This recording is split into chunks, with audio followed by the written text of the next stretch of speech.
Alrighty, welcome back, guys. It is Isaiah Anani. This is the GameTime Gazette, your favorite place for all things sports. I'm glad to have you guys back on another day with me. A lot of things have gone on in the sports that we watch: soccer, baseball. Oh, baseball's coming back. Baseball's coming back on Thursday. I say that prefacing what I'm about to say next.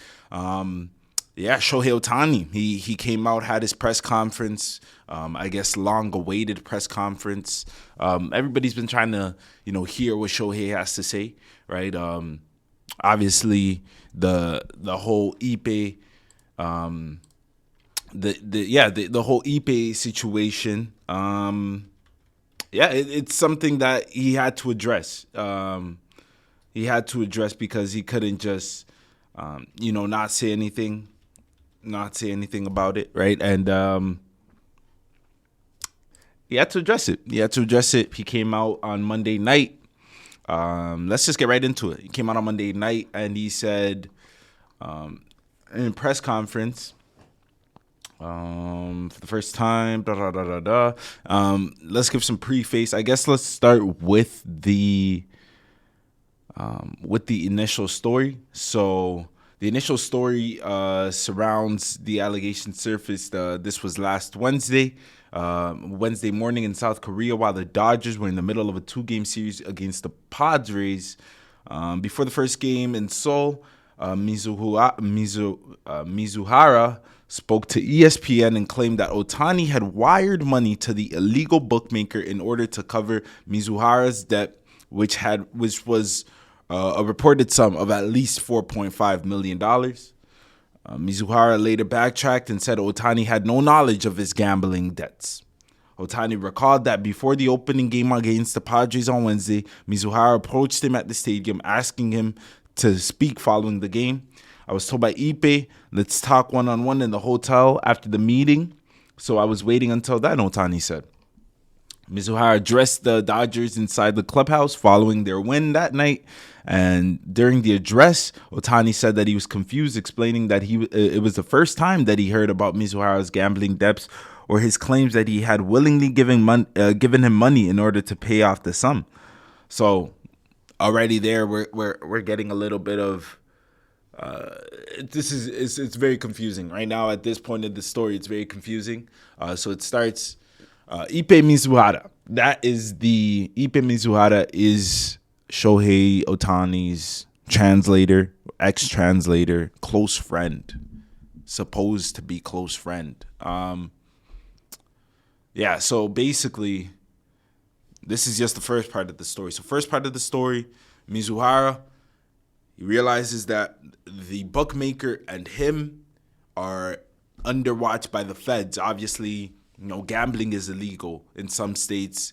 Gambling under an illegal bookmaker, somebody that's not regulated by the United States government or whatever government. A legal bookmaker. Whoever Ipe Mizuhara was betting with was an illegal bookmaker. Already there, a case for the feds because we're just thinking about IRS and things like that, taxes and things like that. That was $4.5 million. It wasn't $20,000. It wasn't. $20,000 is even a lot to bet, but it wasn't like $1,000. You know what I'm saying? It was a $4.5 million. And for those that do bet, you know that you have to do taxes for some of that. It's not just for winnings, losses, all of that combined, right? So even just disclosing that amount being, I bet $4.5 million last year. Because first thing was, how did Ipe get the money? Ipe first said that it was Ohtani that paid him back, or that paid the debt for him. Ohtani willingly knowing that the bet was, that this was what the money was for.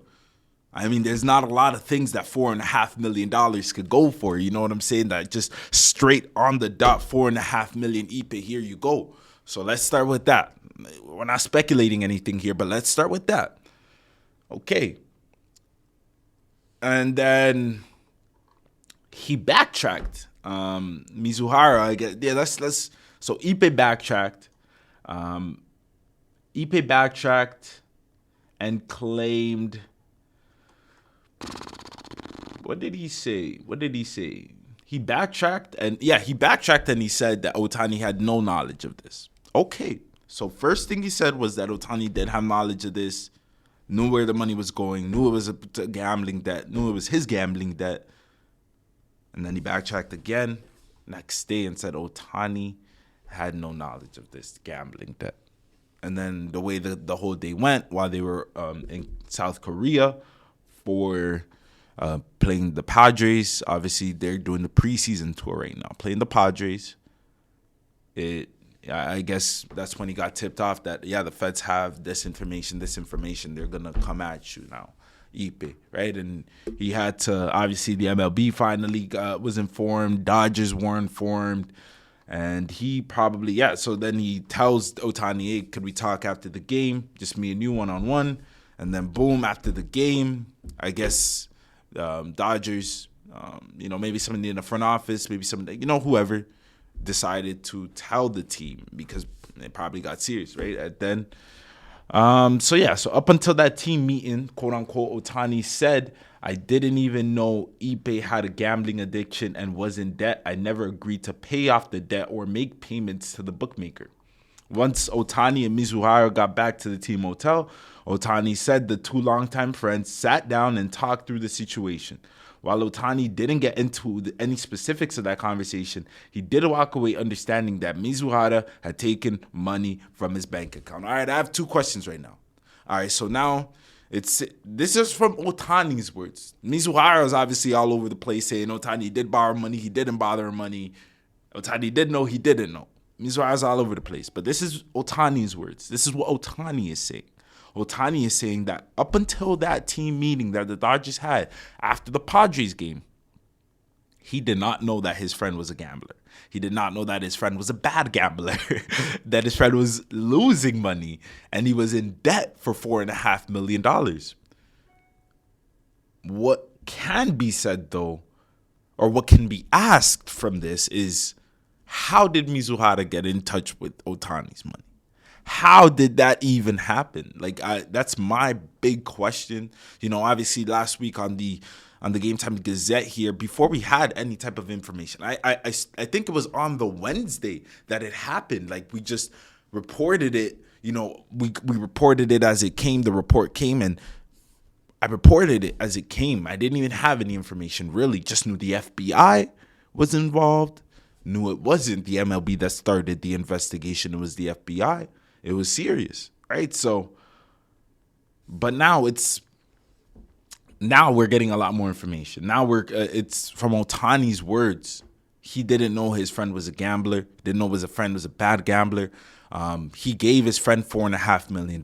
Confirmed that it was Ohtani's money. I don't think it was a speculation, but honestly, for me, I don't know the rest of the people on the internet, but honestly, for me, I was waiting for more. I was waiting for, it was Ohtani's money. It was this. Okay, this is how the money was got. This is how this, because at first it was Ipe Mizuhara stole $4.5 million from Ohtani without Ohtani knowing this and that, But Ohtani willingly gave Mizuhara the money. He just didn't know that it was for gambling, which is weird because there's not a lot of things that you pay $4.5 million for. A car, maybe go buy a Bugatti or something. What cars cost $4.5 million dollars nowadays? There's a few for sure. A car, Ipe. Why would Ohtani just give Ipe money for a car like that? A house, for sure. Real estate investment, something like that. Hey, I'll pay you back after I get the returns type of deal. Or Ipe Mizuhara, Ipe just straight up told his best friend, longtime close friend, Ohtani said himself that these guys, he's his best friend. He's the one that he brought from Japan. He's the one that came with him to the States. And it's anybody could have came with him to the States and been his translator, to be honest, the way it's looking. Because Mizuhara is just, all he knew was Japanese and English, to be honest. It's not even that, he had credentials, he was a previous translator. He was just Ohtani's friend. So, speculating again. but Ohtani could have very well knew. But it does kind of cast a shadow on everything, because it's like, if he didn't know up until that meeting, how do you just give Ohtani is a billionaire. Yeah, we know this. He just signed a $700 million contract, had a few $100 million contracts with the Angels, endorsements, all of that. We know this. But you're just going to give Ipe, even though he's your best friend, close friend, I understand, just going to give him $4.5 million, no questions asked? Man, I want to be Ohtani's friend. I would love to be Ohtani's friend. I'm not going to lie. That seems like a great gig, man.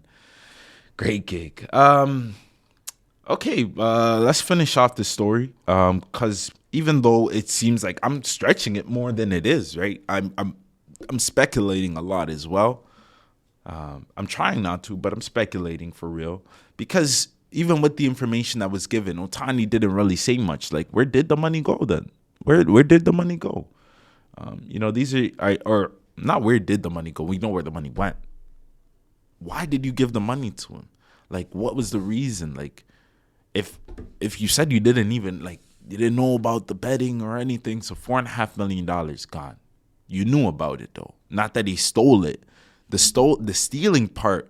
You see, this is why the stories just it's not adding up, because the first story ever reported was Ipe, the translator of Ipe Mizuhara, the translator of Ohtani, Shoei Ohtani, stole $4.5 million from Ohtani. Stole. Why would that be? You know what I'm saying? Just so many things that are not coinciding. And honestly, in my opinion, this is why the internet is going mad with Ohtani was involved. Because it just doesn't make sense. And I understand, Ipe is the liar. Ipe is a liar. We could just blame it all on Ipe. But it seems like this whole story has more than just one liar involved. Like, it seems like this whole story is trying to fill in some holes that just can't be filled with the lies that we have on hand. And that's a very interesting thing, where we talk about the MLB wanting to put this under the rug as quickly as possible. Obviously, they can't now. It's public knowledge. FBI won't just let it go. $4.5 million to an illegal bookmaker. Taxes, all these things still need to be sorted out for sure. But the other part of it all is, hey, what if they really find some? Hey, man, that's the only thing. I'm not going to incriminate Shohei Ohtani on here. But if they find something that incriminates him, it's going to be hard, because Shohei's not giving a straight up story. As much as he thinks, or he wanted to come out here and do that, this is not a straight up story. Ohtani didn't address how Mizuhara gained access to his account, or why the former interpreter first claimed that Ohtani willingly let him money to pay back the bookmaker. Though he did say Mizuhara never revealed to me about the media inquiries. He also acknowledged that his talk with Mizuhara at the hotel led to him reaching out to his representatives with questions surrounding potential theft. When I was able, wait, hold on. Maybe I didn't read it right. When I was finally able to talk to my representatives,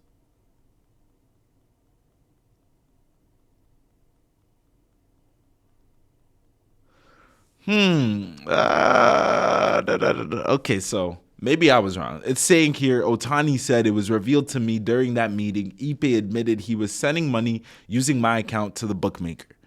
Okay, let's get to this. When I was finally able to talk to my representatives, that's when my representatives found out Ipe has been lying the whole time, and I started contacting the Dodgers and my lawyers, Ohtani said. And the Dodgers and lawyers found out as well that they have been lied to. My lawyers recommended that since this is fraud, we have the proper authorities to handle this matter. In the end, Ohtani wanted to reiterate that he never made bets, especially not on baseball, and that, of course, is an important distinction.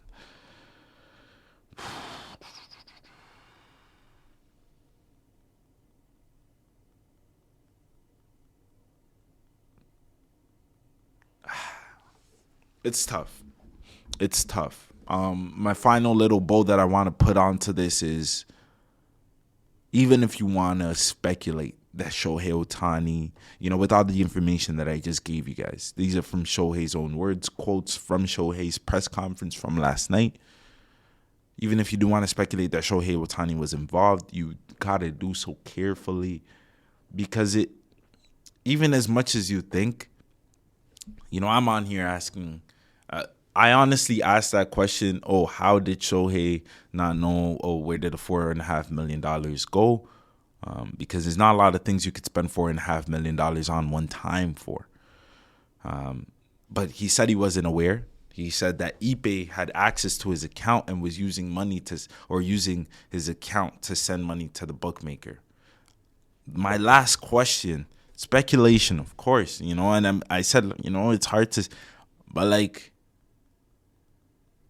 so if Ipe, the translator, man, these guys must be best of friends, brothers. If Ipe, the translator, man, he's not even his accountant, none of that. The translator had access to Shohei's bank account, brother. Bank account, $700 million bank account. That's gonna, what are we talking about? I don't know. Obviously Shohei wants to make it seem like he's this guy. I don't know how celebrities move with their money. I don't know how athletes move with their money. But I can't believe there's this. It's hard for me to believe and not speculate that, if you gave Ipe access to your account, that Ipe cannot be the only person with the access to your account. Your accountant had to, definitely, probably the accountant and his lawyers. It's not just Ipe. If his accountants and his lawyers had access to his accounts, then why didn't anybody else see this happening before it got reported and said, Shohei, you gave $4.5 million to an unknown? Who is this? Your accountant would definitely ask. Okay, cool. Only Ipe has your account. Why does only Ipe have your account? It really rides on the speculation that you, Shohei Ohtani, were using Ipe Mazahura to bet on different sports, even if it wasn't baseball. Because you were a smart guy trying to not get caught and trying to not have all of this on your name. Because Ipe comes out and his story is 35 in 35 places, and it doesn't have a starting point, doesn't have an end. Nobody could follow it, of course. That's what I'm trying to say. And then you come out and it's like Ipe did all this. He had so much access to your life, Shohei. It could be true. But just Ipe? You know what I'm saying? A lot of things aren't adding up. When the MLB concludes the investigation, when the FBI concludes the investigation, right here, come back right here on the GameTime Gazette. Just like we broke it on when this started on Wednesday, this last Wednesday, we'll break it again here on the GameTime Gazette to keep you guys updated. I wanted to get to, everybody betting nowadays, man. Everybody. It just doesn't make any sense. It doesn't make any sense. And this one, if this one is real, you NBA fans probably heard it. It was a Woj bomb. Don't get a lot of those anymore. Don't get a lot more Woj bombs, Especially because there's a lot of guys on Twitter doing it, Shams, all of this. But this one right here was a Woj bomb, Woj exclusive, posted it out. The NBA is eyeing Toronto Raptors Jontay Porter for betting issues. I seen the headline. Man, I get notifications. I get Raptors notifications, bro. So as soon as it happened, I seen it. This was my face. Straight faced. What is wrong with this guy? What is up with this guy, bro? Jontay Porter, if most of you don't know, he is the brother of Michael Porter Jr. on the Denver Nuggets, the NBA champions, the reigning NBA champions last year. Most of you know who that guy is, Michael Porter Jr. A bunch of you probably don't know. If you're not a Raptors fan, if you're not, Michael Porter Jr. fan, whoever, you probably don't know who Jontay Porter is. Jontay Porter is Michael Porter Jr.'s younger brother. Yesterday, he got into news he would not. Nobody ever wants to be in this type of news, because if you are, more likely than not, they have something, man. They have something, and it's like they're investigating it more fully, because when there is smoke, there is fire in the NBA's eyes.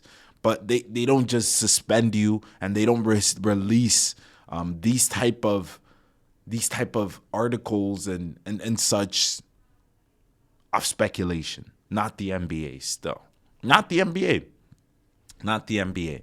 And as a role player, as someone that doesn't get 20, 25 minutes, someone that gets like 10, 15 minutes a night, maybe 20 on a good night, you're gonna look much, much more credible because you're able to manipulate your props by saying, hey man, I got an injury, this and that. Obviously taking bad shots.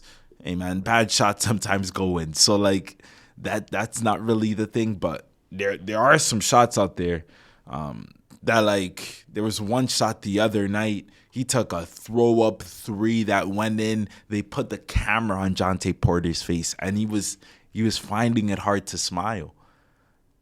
I'm not trying to say that he did do it, but it was like maybe he was tired. We were getting slapped, so it was like, that three really didn't matter still. Maybe that's the reason. And that's how I, as a Raptors fan, was looking at it. Because it's like, let's get into it. So Toronto Raptors forward Jontay Porter is under investigation by the NBA following multiple instances of betting irregularities.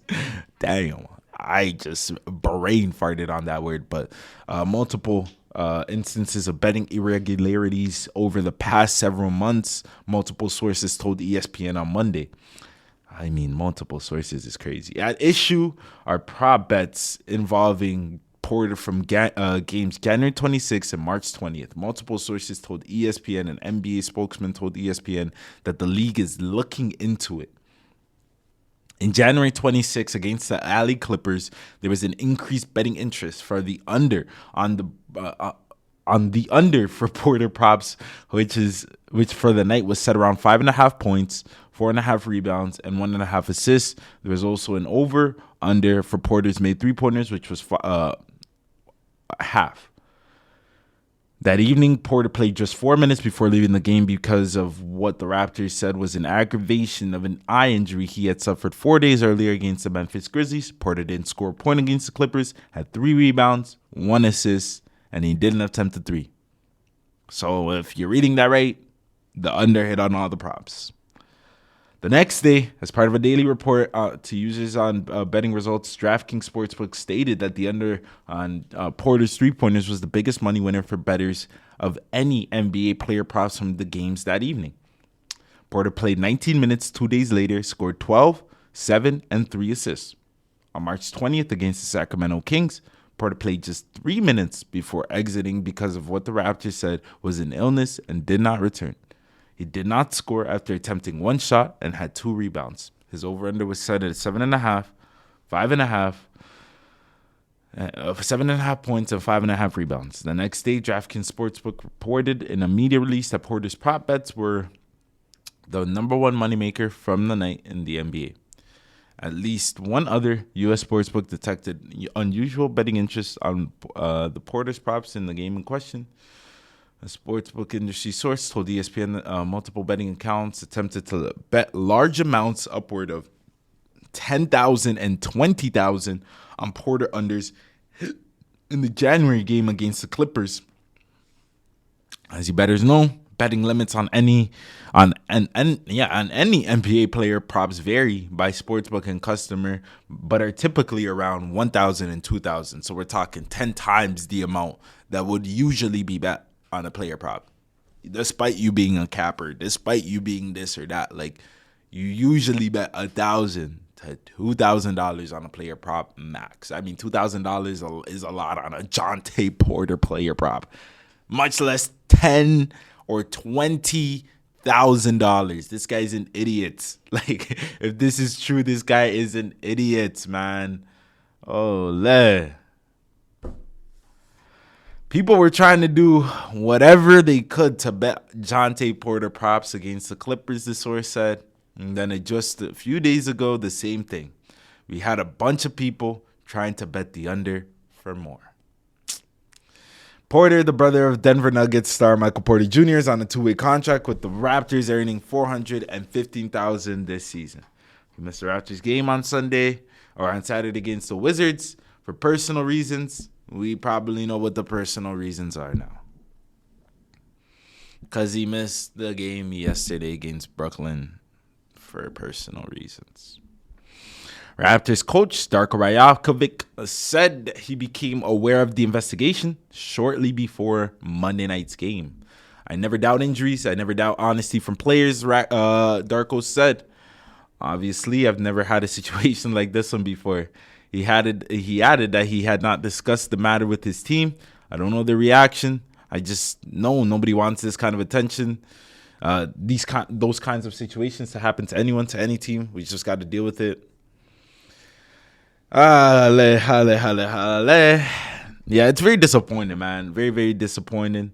Jontay Porter was a guy that I think I came on the GameTime Gazette, but the first time I seen him, I'm like, hey, man, he's not a bad center. I like the way he plays the game. I feel like he could be a nice backup center for the Raptors, at least third-string center for the Raptors in the future. He's young as well. Cheap as well. But he really did a maza on his name with this one. I mean, like, you just read the article and you just, there's not a lot to convince you that, like, you know, obviously it's a very vague article and it's just telling you, all right, these are the instances that we suspect, or the NBA DraftKings suspect, that Jontay Porter, friends, family, relatives were betting on this game. And these are the reasons why we suspect that he was involved with it. I mean, that January 26th game against the Clippers, we got slapped. Yeah, cool. But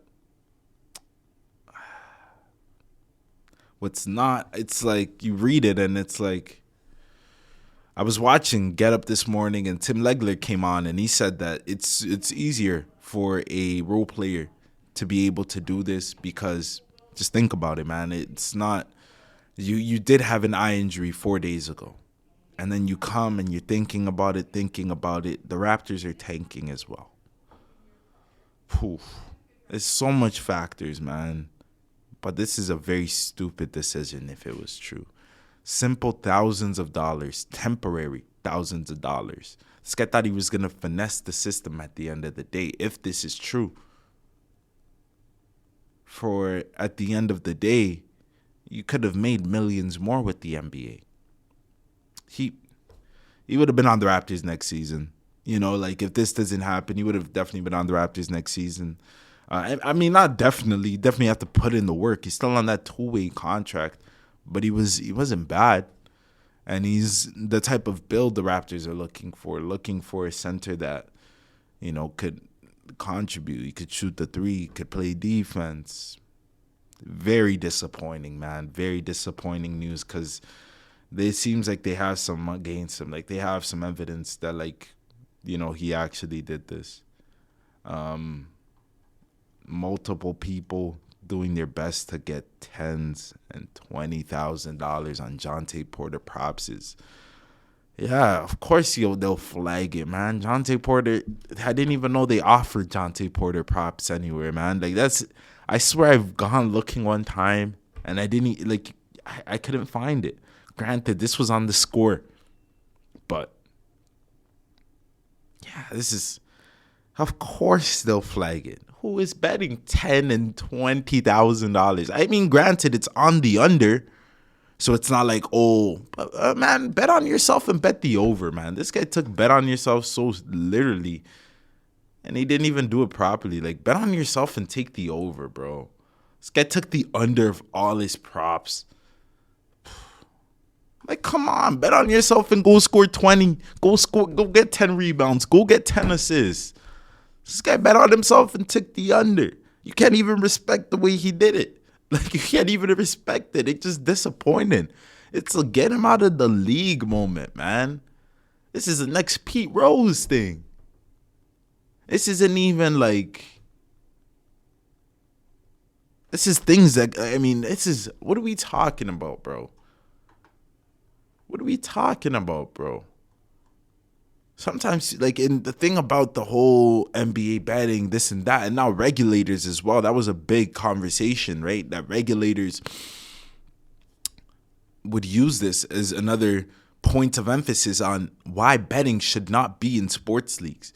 That's been a real big point of emphasis with regulators. I mean, you go on the news and regulators are saying, why is it everywhere? Why is it on the side of the bus? Why is it on the bus stops? Why is it you open your phone and you have a million FanDuel commercials? You open your phone, you have a million DraftKings ads. Like, why is it like that? And then you go to Scotiabank Arena, you have a million FanDuel ads and a million DraftKings things and a million old DraftKings promotions at halftime. And then, it's just obviously the NBA is thinking that players would be smarter end of the day and know that they're going to get way more money long term from them than doing short, stupid term decisions like that. But this begs the question, like, as much as people like it, as much as people enjoy to do it, how valuable is betting to sports that, like, it's like you have to advertise it everywhere, that it has to be in the players' eyes everywhere? I mean, the other day, Tyrese Halliburton says that he feels like he's looked at as a prop. The game just doesn't feel as authentic anymore, bro. Even when you're thinking about, I'm going to watch the NBA game today, it just doesn't feel as authentic anymore. Even the thought of, they rigged this game. The authenticity is gone. It's gone. And then you get stories out like Jontay Porter. What is going on? There has to be this is why regulators, like, you hate them or love them, they're correct. There has to be a line drawn in the sand. NBA, MLB, NFL. I mean, we're talking all these leagues have the same type of controversies. Shoei Ohtani is the biggest baseball player in the world.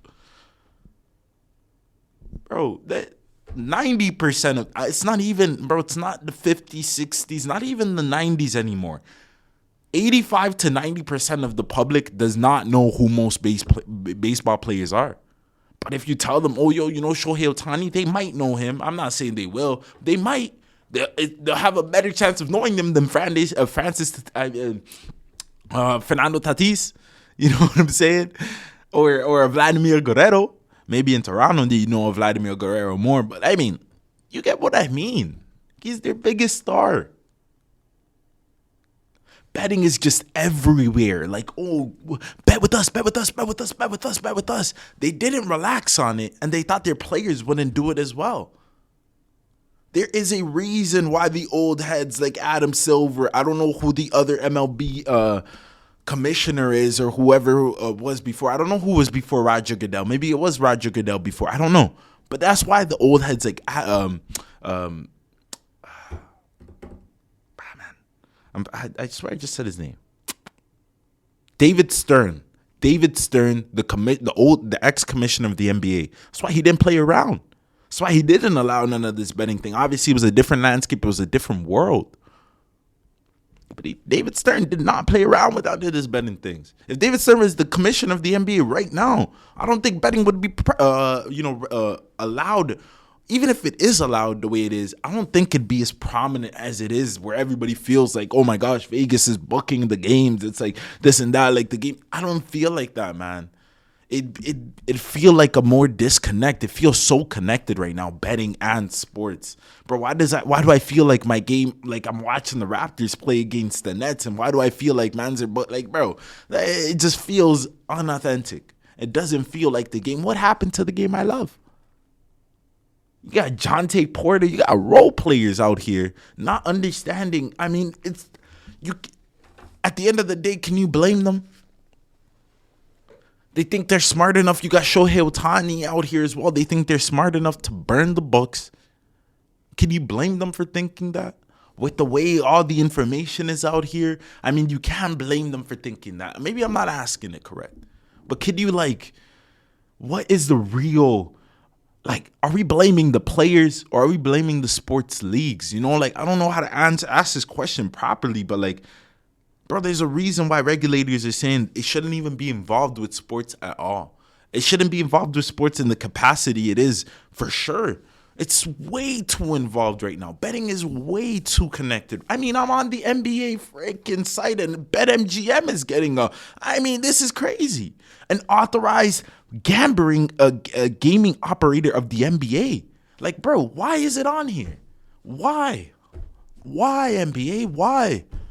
This is maybe this is why, players have this, maybe if I tell my mom or I tell my cousin or if I tell my friend, I give him 10 bands, give him 20 bands, and he does it on this one night. This is why. You're doing it to yourself. Why is it so connected? It's too integrated. You got the show, man. Like, if every single sports league, it's not just the NBA, MLB, NFL has guys that are betting in the NFL games too. Crazy. The cold Isaiah Rodgers, he's on the Eagles now. Isaiah Rodgers, bro. He was caught betting. He did get back on the Eagles because he wasn't caught betting on the NFL. He was caught betting on, I think it was basketball or something. I don't know. But it's like, why? It's because you put it out there and said public is allowed to do it. Players, like, it's because of that. The players are finding different ways to, hey, man, they got millions of dollars. They just want to do the same thing because you regulate it the same way. They're seeing the same commercials. They're seeing the same things. Especially the younger players too. Jontay Porter. You know what I'm saying? It's like they're all seeing the same things. I don't know, man. I don't know. But I understand the argument with the regulators. I understand the whole, it should not be this integrated, man. It's everywhere.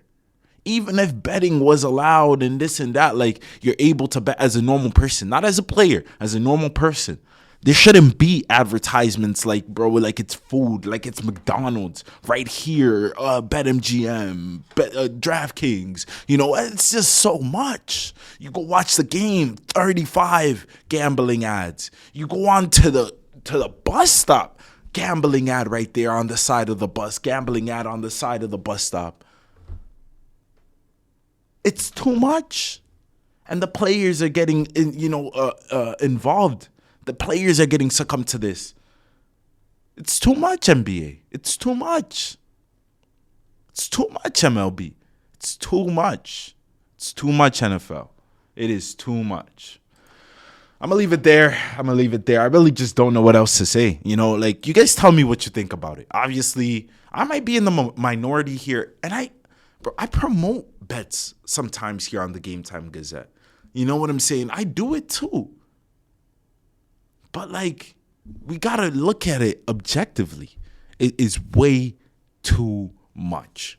And the players are getting involved now too. It feels like the games are integrated with betting. Like, it goes hand in hand now. Like, it doesn't feel like the game is authentic. It's a one of its own. Like, whatever happens in the game, it doesn't matter to the betting. But it feels so integrated.